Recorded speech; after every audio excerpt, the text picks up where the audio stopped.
We've seen a huge decline in wetlands, unfortunately, over the past 200 years, especially in the agricultural Midwest. I think like, at least in Illinois, between 80 and 91% of the wetlands have been lost in the last 200 years. And that was mainly attributed to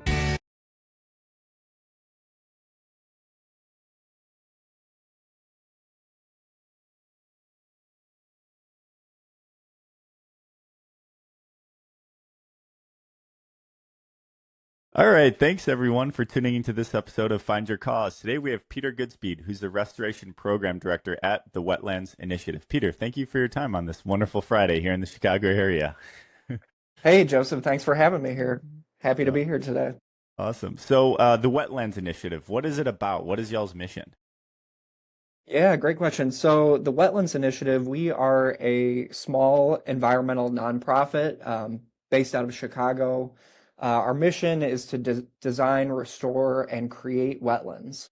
And we do that through innovative approaches. We work very collaboratively with partners, and we employ sound science to improve water quality, habitat for plants and wildlife, and our climate. All right. I have a lot of questions because this is a newer concept for me. But before we do, why you? Why the Wetlands Initiative? Why is this something that you're dedicating a large portion of your life to? Yeah, so I actually grew up in Southwest Michigan, and I spent a lot of time exploring the Northwoods up in northern Michigan and the dunes and coastal wetlands along Lake Michigan. And I've always been intrigued and fascinated by nature, by native ecosystems. And I've always been drawn to these native ecosystems. And I guess throughout the course of my education and my career, I wanted to do something in conservation, and it sort of led me to ecological restoration, which is really neat. It's a way in which we can work in these degraded landscapes to reverse biodiversity loss and bring back the native ecosystems that existed here, 200 years ago before European settlers came to this region. So, ecological restoration is just really neat in that it gives us the ability to work on a landscape scale and focus on um, you know restoring, creating, and bringing back native habitat. No. So I feel like the immediate question that comes to mind is the whole concept of conservation. For somebody that doesn't know much about it, why is it important and why should they want to learn more about it? Yeah, so I think that the textbook definition, so to speak, of conservation is, making sort of like decisions on the use of the wise use of resources for the greatest good for the greatest number of people, now and into the future, thinking about future generations. And I think within the field of conservation, there are sort of these like sub-disciplines, right? So you can go into resource protection where you're protecting, you're putting like legal restrictions on one's ability to develop a high quality area, for example. Um, you've got, different fields of environmental science that look at, cleaning the water, the soil, the air, that exists in the environments that we live in.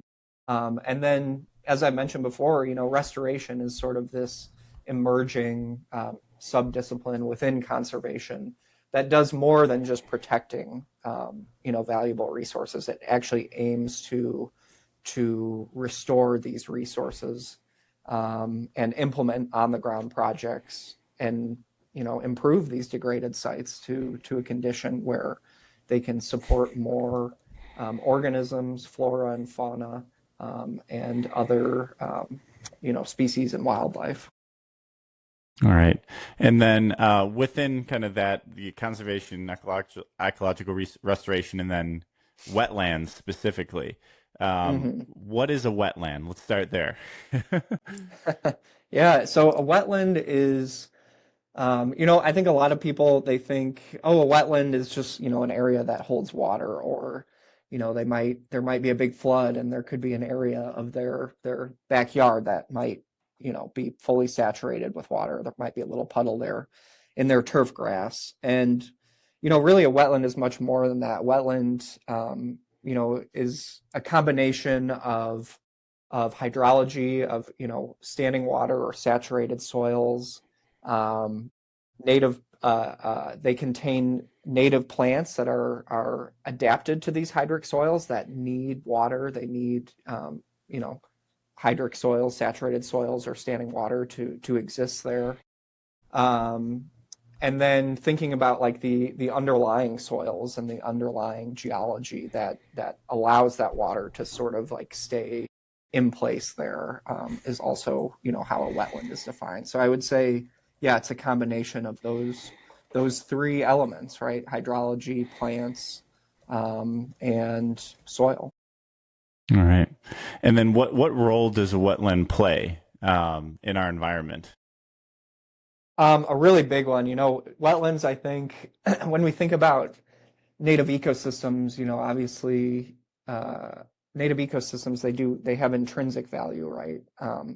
But also when we think of native ecosystems and the utilitarian value that they they provide, to humanity, the goods and services that they provide, wetlands are sort of like a powerhouse when it comes to, providing ecosystem services for humanity, in that they, are great at, flood control, flood protecting from flooding, right? They create these spaces that absorb floodwaters.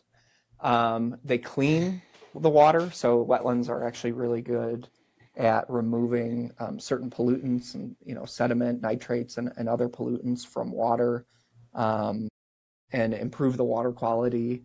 They obviously, they provide a ton of habitat for, native plants and wildlife, migratory and secretive marsh birds. There are a lot of, sort of like unique species of wildlife that, really only exist and occupy and visit, wetland sites. And then in fighting climate change too, they're really good at sequestering and storing carbon. So directly mitigating the impacts of climate change, through that carbon sequestration and storage in these wetland soils.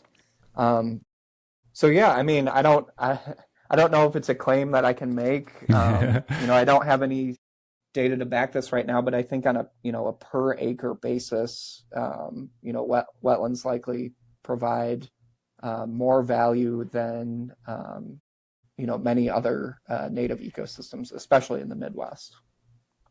Well, and then what is kind of the top three things that are degrading the current wetlands that you guys are trying to restore? Like what activities, or it sounds like just expansion of the human race into new areas, but or what are what other Yeah, contribute to that? absolutely. I mean, definitely habitat loss, and that's driven, mainly by agricultural development, industrial development, commercial development.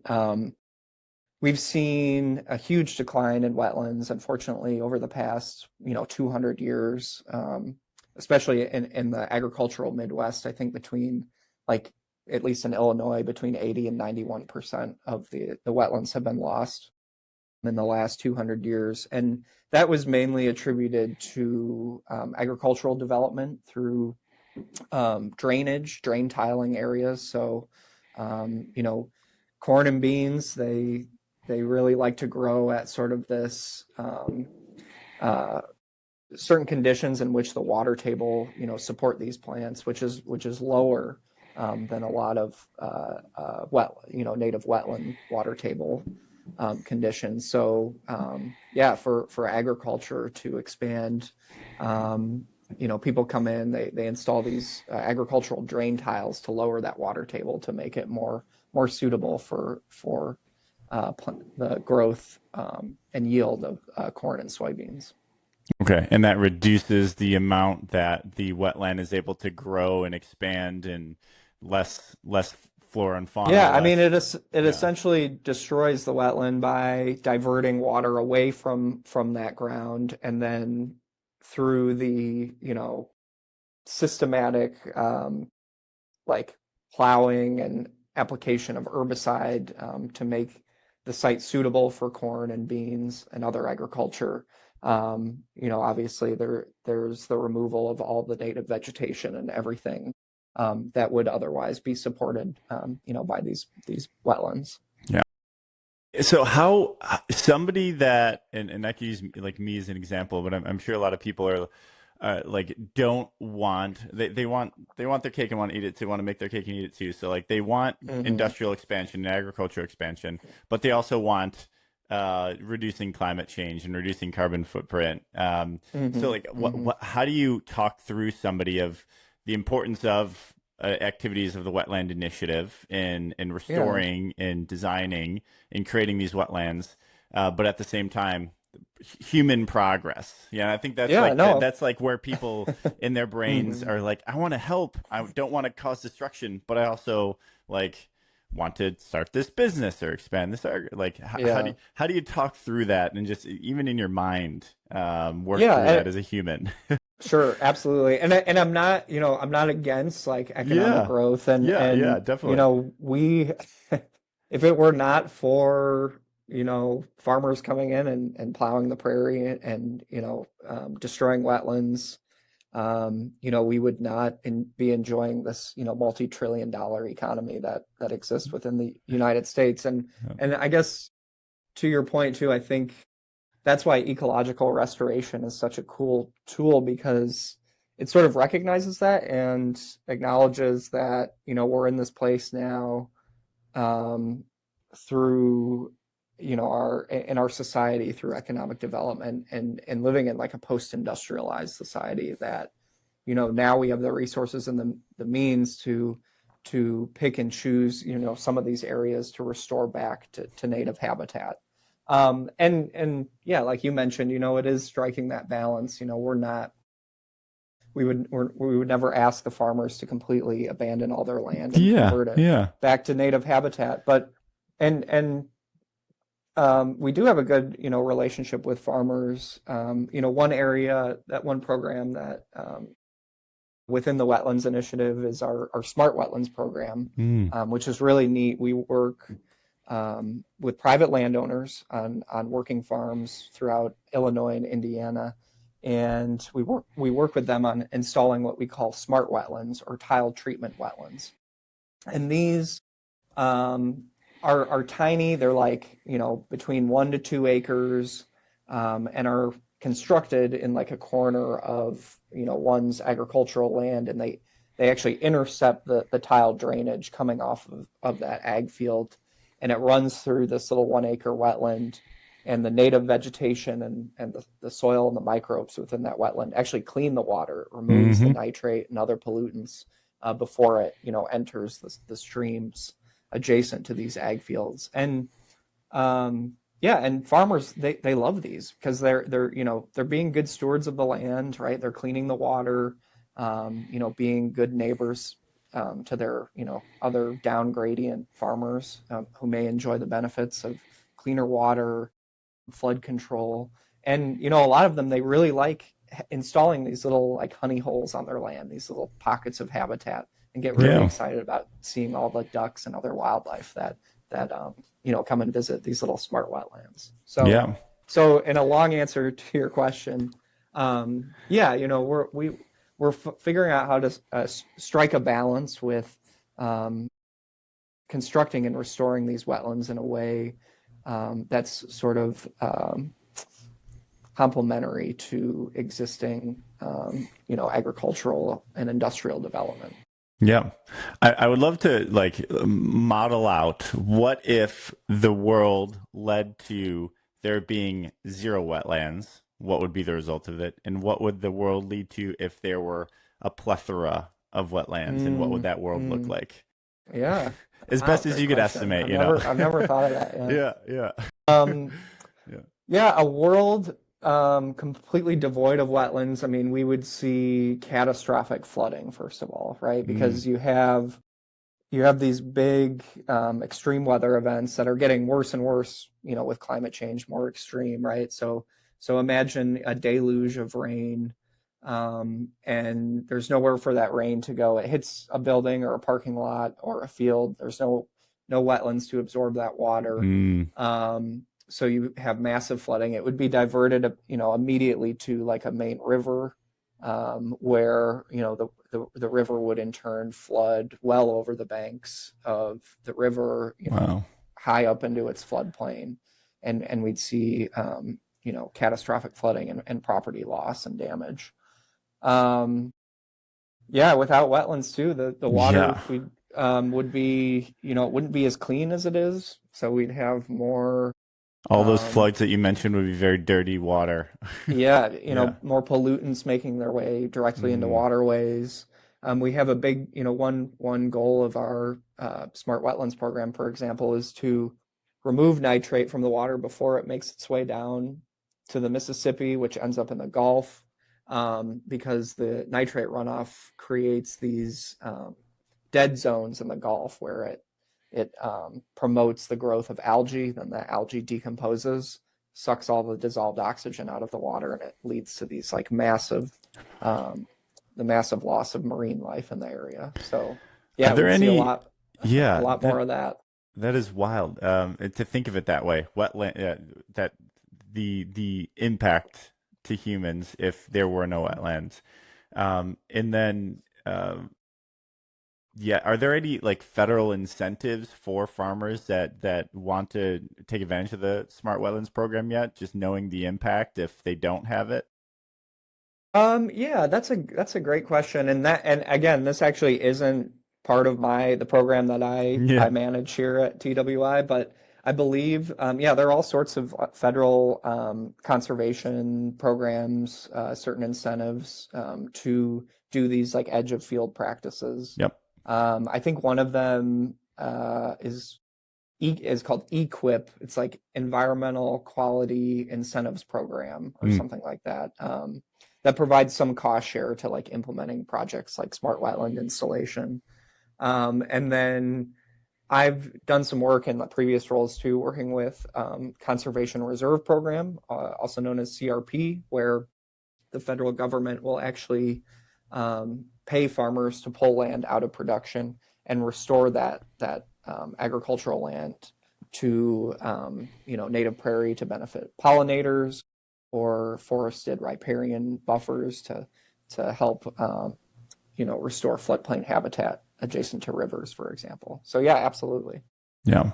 And then I don't like being doom and gloom, so we have to think the positive end of this is if there were like a plethora, if there were wetlands wherever possible, what would that world look like? Hmm. Yeah, I mean, that would be a pretty cool world to live in. We would be, existing among a lot of really cool and interesting, native wetland habitat where we'd see an abundance of conservative native plants and wildlife. These wetlands would be full of migratory and secretive marsh birds, beaver, muskrat, otter. Our water would be cleaner. We would, yeah, enjoy just the many benefits that society has to gain from existing among this world with plentiful, healthy wetlands. So yeah, Yeah. absolutely. Well, so as restoration program director, what are some of the main activities that you're focused on? So yeah, my program oversees wetland restoration in a few areas throughout the region. So we work on projects at the Sioux and West Dixon Waterfowl Refuge, which is a 3,000 acre waterfowl refuge down in the central Illinois in the Illinois River Valley. And that site is really neat. And that's actually the only site that TWI owns, and we've been doing work down there since the late 90s, where we restored this 3,000 plus acre area from ag to floodplain wetlands and other ecosystems, including oak savanna and tallgrass prairie. Um, We've also partnered with the U.S. Forest Service to restore wetlands and prairie ecosystems at Midewin National Tallgrass Prairie. So Midewin's also a neat site. It's the former site of one of the largest munitions plants, or production plants during World War II, and also supported munitions production during the Korean and Vietnam Wars as well. And it's about a 20,000 acre site just outside of Wow. Joliet, Illinois. And I think we've been involved in restoring about 4,000 acres of that over the years. And we've recently partnered with another environmental nonprofit, Open Lands, to tackle this 1,300 acre area that we're currently working on restoring. So yeah, that's a really neat area. I think it's a little underrated. I don't think a lot of people realize it's one of the largest protected green spaces within the greater Chicago area. Yeah, I had no idea. Wow. There has to be, so the impact that you guys are able to track of that your initial owned site of the 3,000 acres in the Illinois Mhm. Valley area, and then also this location of the former munitions land area. I'm assuming there had to be a like a, I don't want to say a business reason, but like for people investing the time and the money into to switch into conserving those spaces. What was like Mhm. the initial pitch, or what was like the ongoing tracking of the impact of that decision and investment of all the people and the capital into doing that? I don't know if you Yeah, have that yeah. I offhand, but mean, I yeah. think, this was the refuge was restored, back in starting in like 2001, and I think it was really, yeah, just a group of people coming together, pooling their resources, wanting to prove that this could be done, that Yeah. restoration could be done at a large landscape scale. And so, yeah, I mean, it was by no means, you know, a, a sort of investment in the sense that these individuals were receiving, monetary benefits from restoring the site.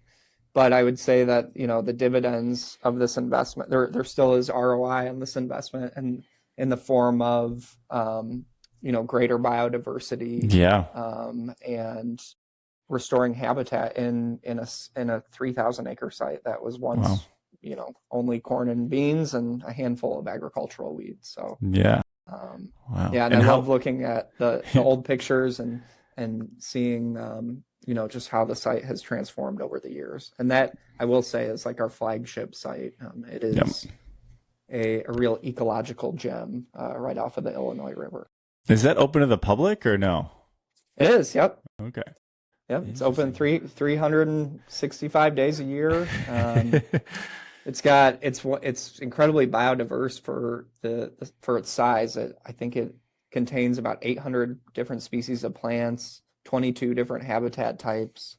And although there's no hunting allowed on the site, there is fishing allowed in the Hennepin and Hopper lakes that Mm. exist in the middle of the refuge. So Yeah. yeah, highly recommend you visit. Yeah, yeah, that is amazing. The dumb question. Those 600 species of plants, were those brought in, or was that just naturally developed, like once you started, the program? Uh, yeah, another great question. Yeah, so the way the site was designed is it actually at one point in its history, an earthen levee was built to separate the site from the Illinois River to allow farming to happen. So and there was a series of ditches and drain tiles and a pump installed to keep the site dry enough for farming to happen. Well, after TWI acquired the land, we destroyed all the ditches and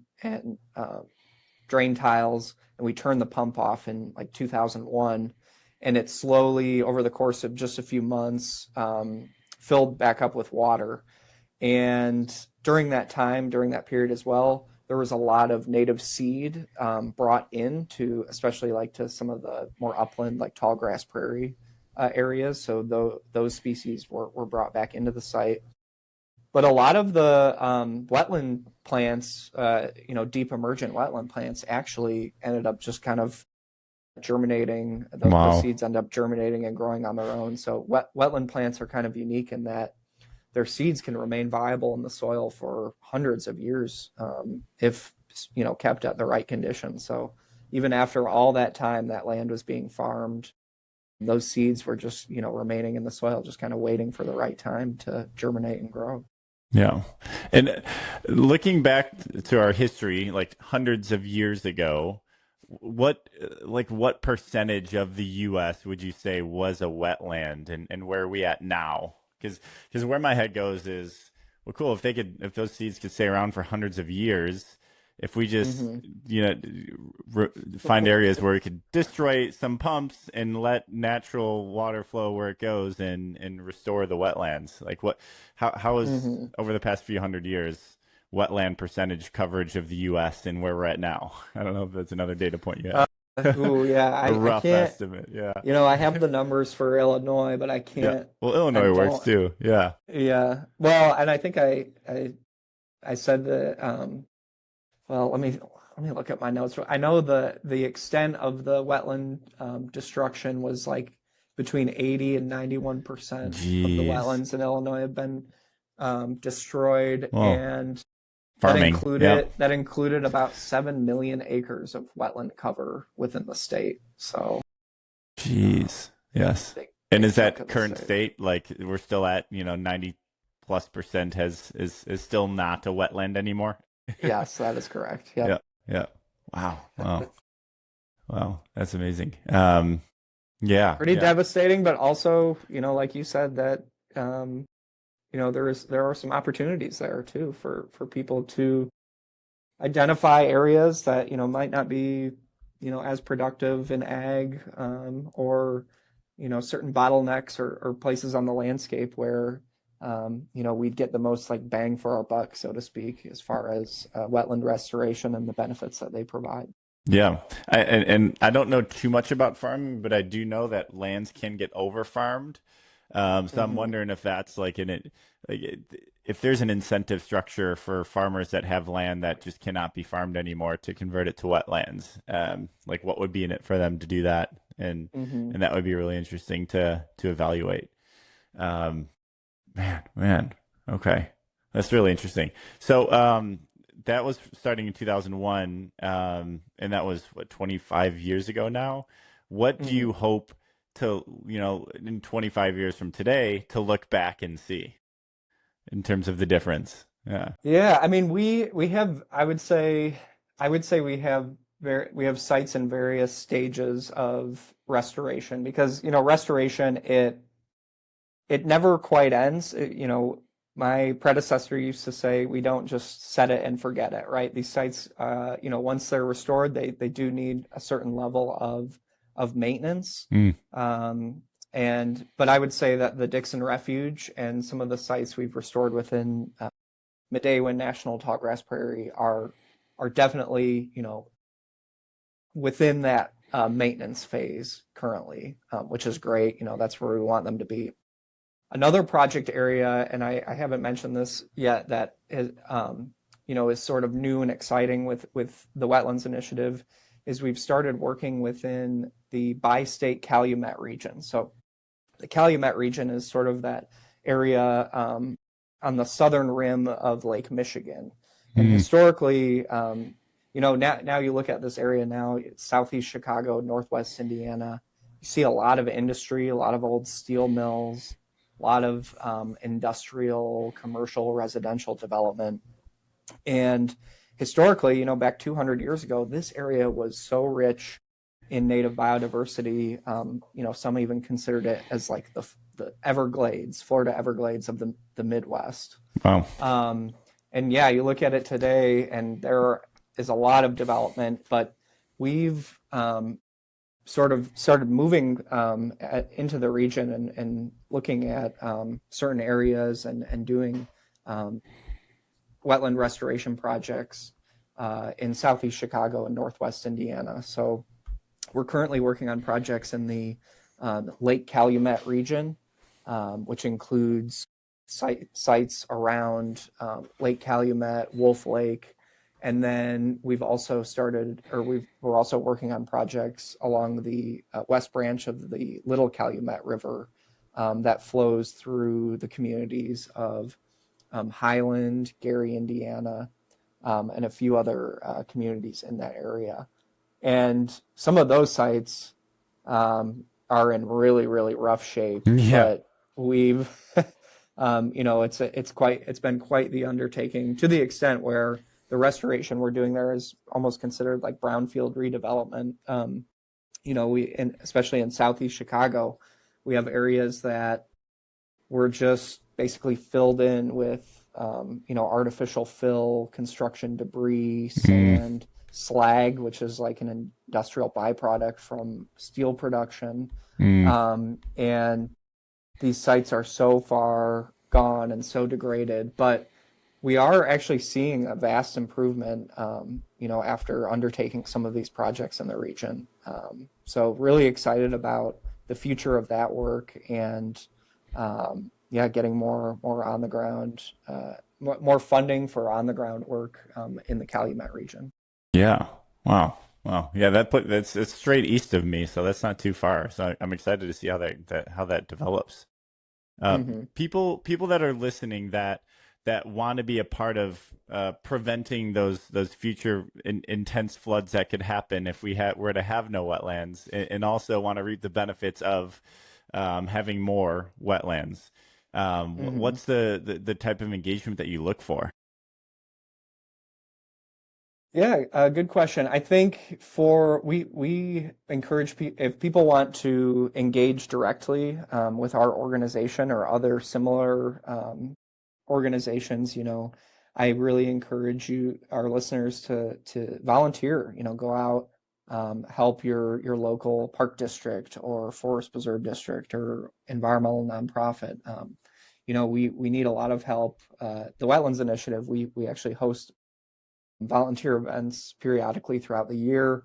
Volunteers can come help plant native seed, burn invasive brush, plant plugs, and participate in other activities that actually directly support the work on the ground. So that is, a super helpful way to get your hands dirty and help get some native plants in the ground. I think indirectly too, I mean, I encourage our listeners to, if there is any sort of wetland related or like conservation specific legislation within your state or local government entity, to reach out to your state or local representatives to encourage them to support that wetland or that legislation for wetland protection, uh, wetland restoration, or other conservation initiatives. And then, obviously, donating to some of these causes, is really, really helpful as well. We rely very heavily on large federal grants for the work that we do, but, we do receive private donations that help with match support for these large federal grants.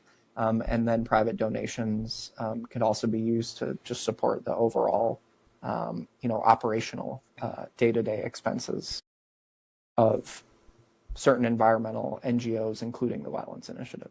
Yeah. Yeah. So people that are listening and want to get engaged and want to have an impact and be a part of this, please reach out. Is there, i- thinking like as an individual, are wetlands possible for me I don't know, to create or to support like in my home, or they're a little bit bigger than that? I'm trying to think of like people that are Mm, listening. What are some takeaways or things that they could maybe do now, as well at their hmm. home or at their property? I don't know about apartment, but if they don't have land, and maybe those are the people that could come and volunteer. But any small, low level of effort, high impact things that we could be thinking about, even if you think broader conservation, not necessarily just Hmm. wetland Hmm. specific. Yeah. Yeah, I mean, yeah, definitely. There's really no like minimum size requirement for creating a wetland. I guess, yeah, I mean, I encourage our listeners to understand, the native flora of the wetland ecosystems within their area. And there may be opportunities to do some native landscaping. The installation of rainwater gardens or bioswales, for example, would be a great start. Identify those low areas on your property, figure out how to get them to hold water there, and then, plant a bunch of native plants that support pollinators, birds, and other species of wildlife. So yeah, certainly, one can do wetland habitat restoration on a small scale, on one's own property. Yeah, absolutely. Yeah. Well, Peter, is there anything that we missed or anything you want to leave us with before we wrap it up? Um, I don't think so. Yeah, I guess I'll just end with one plug to say that the Wetlands Initiative, we are a small but mighty environmental nonprofit. We're composed of only about 20 full-time staffers.